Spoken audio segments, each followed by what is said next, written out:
We've all been somewhere that has not lived up to our standards, right? That place which you maybe paid too much for and it's nowhere near your expectations. Or it ends up being generally terrible all around. Today we're looking at some of the worst places in the world you should never travel to, so stay with us. First up, we're taking a look at Riga, Latvia. One of the worst places we've been is Riga, capital of the Baltic state, Latvia. Aside from the excruciatingly long winters, it is the people that make this place what it is. A lot of the natives here are extremely anti-foreigners and make their feelings well known. From a lack of eye contact and general manners in shops and restaurants, it's being quite aggressive in the street. Riga makes our list for the poor attitude of the natives. Next up, we're taking a look at Sihanoukville in Cambodia. When we first visited Sihanoukville around 10 years ago, sleepy Sihanoukville on Cambodia's southern coast was an idyllic seaside town. Nowadays, the place is littered with five-star hotels, prostitution, and drug peddling, tuk-tuk drivers, and is literally an advert for over-tourism. Swamped with foreign investment, it's now unrecognizable, not just from 10 years ago, but probably even 5. Featuring on many people's top 10 most visits over the past 10 years, this has been both a blessing and a curse for the beach town. Obviously, it is good for the locals. More investment obviously means more employment and more opportunity, but the effect it has, not just on the environment, but also on the attitudes of the locals, is irreversible. At the end of the day, you cannot put the toothpaste back in the tube, right? A trip to Naples now, so don't go anywhere. As beautiful as this city is, what isn't beautiful is the garbage-lined roads that are literally awaiting you at every turn. The problem is largely down to the government being unable to manage garbage collection and disposal effectively. There's also a much more sinister reason for the crisis. Waste disposal has traditionally been a pie out of which the Camorra or mafia have eaten. It makes it a dangerous topic for politicians to tackle openly, and thus, the problem is manifested over the past 30 years. Reports in 2008 stated that the crisis was caused at least in part by the mafia, which created a lucrative business in the municipal waste disposal business, mostly in the Triangle of Death, an area approximately 25 kilometers northeast of the city. With a whole host of individual companies in on the conspiracy, heavy metals, industrial waste, and chemicals and household waste are frequently, worryingly mixed together and dumped near roads and burned to avoid detection, leading to severe soil and air pollution. Phenomenon of widespread environmental crime perpetuated by criminal syndicates like the Camorra and Dragaheta has given rise to the term eco-mafia. With picturesque Pompeii and Mount Vesuvius on its doorstep, it really is a crime, not just in the most obvious sense, what's happening in Naples. Hopefully there will be a resolution sooner rather than later.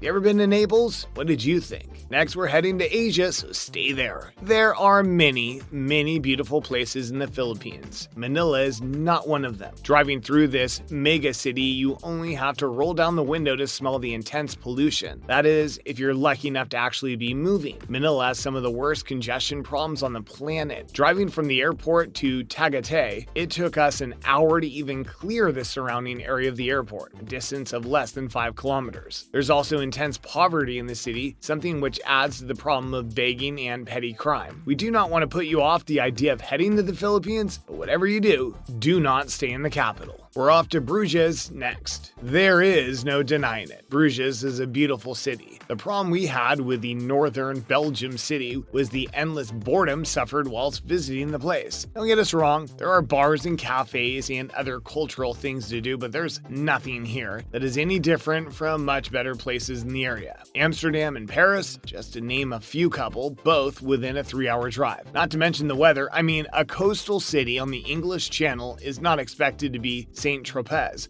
but it seems as though the rain and gray is utterly endless. Have you ever been to Bruges? Are we being harsh, or do you agree? A trip to the Middle East next. For centuries, Dubai was simply a sleepy fishing port, similar to Sihanoukville. With the millennium came mass investment for the UAE emigrant. Nowadays, money is everywhere. The city is littered with skyscrapers, and the marina is full with yachts of the rich and famous. What's the problem then? This all seems great, right? Well, scratch scratch the surface a little, and Dubai is a cesspit built on the misfortune of the less wealthy. Most workers are from poverty-ridden Asian countries like Bangladesh or Sri Lanka and have their passports taken off them once they arrive. They're literally slaves with little to no rights. It is a playground for the rich, white elite class where corruption is rife. Not only this, the prices are insane. A beer in one of the mini bars and hotels is meant to be a dry state but has been utterly corrupted by Western ideals, can cost you upwards of $10 to $15. Scandalous, really. For a more authentic Arab experience, we would recommend Muscat, a short drive in Oman. Have you ever been in the Middle East? What do you think? Next up, we're heading to Bangkok. If there was a definition of tourist trap in the dictionary, there should simply just be a picture of the Thai capital, Bangkok. Young backpackers and white guys with dreadlocks are everywhere. You might as well be in a European city. 20 years ago, Bangkok was a cheap getaway steeped in culture. Nowadays, the temples are packed to the rafters with travelers. There's not one traditional temple in the city which doesn't see huge crowds day in, day out, which is a shame. The one thing we can say about the country, though, is that the people are great. We'd instead encourage you to maybe visit one of the smaller cities up north, Chiang Mai, for example. A fairly obvious one next. Pyongyang, North Korea is a place where we have never been, and for pretty good reason. The city boasts 5-star hotels and full buffets, but zero people to enjoy them. In the numerous documentaries we've watched on the place, the rhetoric is always the same. Reporters shown the best bits of the city, and the very few locals allowed to interact with said reporter are obviously trained in every aspect of their behavior. It's quite sad, to be honest, that in this day and age this is allowed to happen, but we guess with a lack of any real natural resources, the population will have to wait until Comrade Kim does something truly shocking before they're liberated. If he carries on with his nuclear program, that might be sooner rather than later. Would you go to North Korea if you ever had the chance? We're off to Eastern Europe next. Chisinau, Moldova is somewhere you might not be very familiar with, understandably. When we entered the country via its land border with Romania, it took forever to get to the capital due to the state of the nation's highways. In some sections, they're dirt tracks. You should also be vigilant of petty crime, muggings, and burglary are relatively common, with travelers regularly being targeted. If you do travel to the city, try not to stand out too much. A place now that could be mistaken as being Britain. Benidorm, Spain is a resort town that's basically England in the sun. In the summer months, the population grows exponentially, mostly with pasty, beer-swilling Brits who like nothing more than to get drunk and sunburn. There are far better places in Spain, even just along the coast, with Valencia and Barcelona a short drive away. Give this place a wide berth the next time you're in Spain. Last but not least, we're heading to the good old US of A. Stay with us. Detroit, Michigan probably has the worst reputation of any American city. It was recently voted one of the rudest cities in the States and is also known as the most dangerous city in America, with shootings a daily occurrence. Many tourists rightly steer clear of this once formidable and proud area due to high crime rates, only surpassed by nearby Flint, Michigan, and abandoned downtown buildings. Once celebrated as the center of the American automobile industry, it has experienced an influx of poverty and crime, which caused many of the city's residents to up sticks from 2008 to 2010. However, Detroit today is being injected with multi-million-dollar renovation, with abandoned buildings undergoing commercial real estate developments, young couples, community gardens, and new businesses breathing new life into the area. Hopefully sooner rather than later, Detroit will once again be restored to its former glory. Have you ever been to a truly bad place? Let us know in the comments below if we've missed any. As always, thanks for joining us, and feel free to give us your own thoughts and opinions. Don't forget to join us next time. Bye, guys.